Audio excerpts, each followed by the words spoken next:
Bonjour, vous souhaitez créer ou reprendre une entreprise et afin de mener à bien ce projet, vous avez besoin d'emprunter de l'argent auprès d'un établissement bancaire.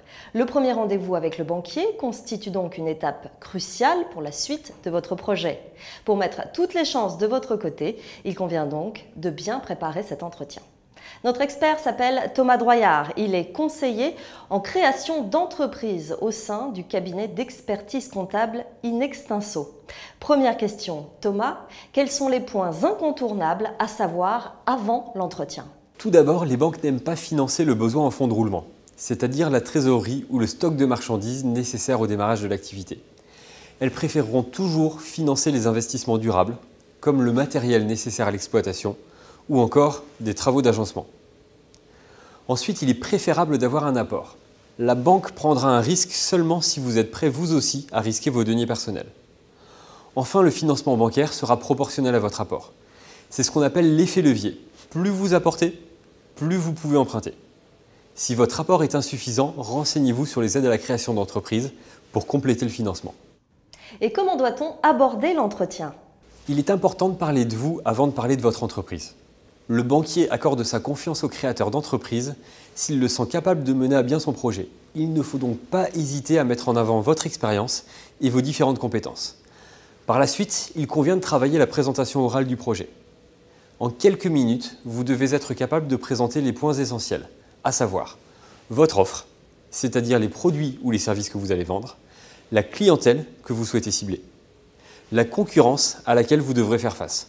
Sur ce point, ne pas hésiter à insister sur vos avantages concurrentiels, votre lieu d'implantation ou zone de chalandise, vos objectifs et les moyens que vous mettez en œuvre pour les réaliser.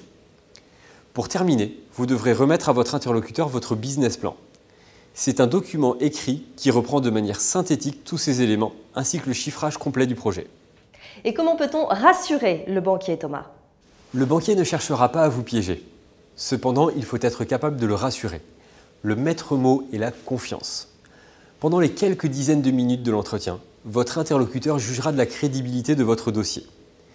Il faut tout d'abord valoriser vos compétences, vos motivations et vos capacités à mener à bien votre création d'entreprise.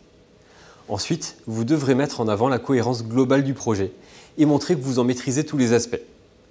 Pour terminer, rien ne sert de cacher les points faibles de votre dossier. Le banquier interpréterait cela comme un manque de préparation ou pire, de l'inconscience.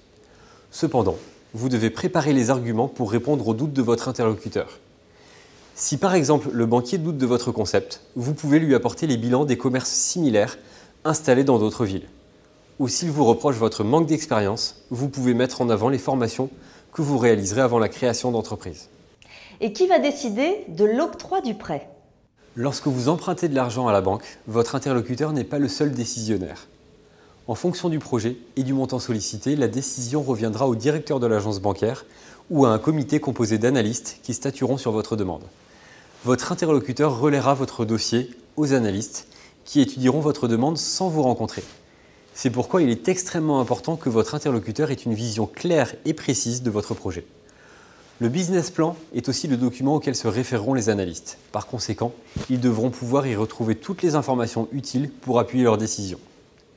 Pour terminer, le banquier vous demandera de lui remettre un certain nombre de pièces juridiques ou administratives, comme par exemple le bail commercial et vos relevés de compte.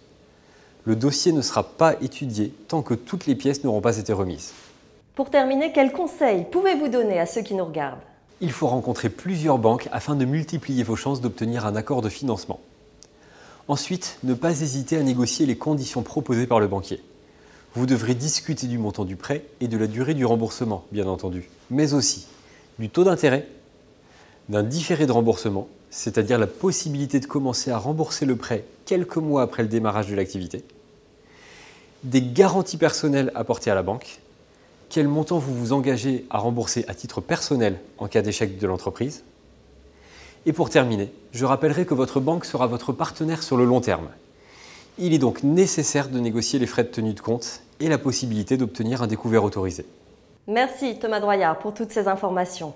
Tous ces conseils et bien d'autres, vous les retrouvez sur les sites ledroitpourmoi.fr, inextinso.fr et .c.fr.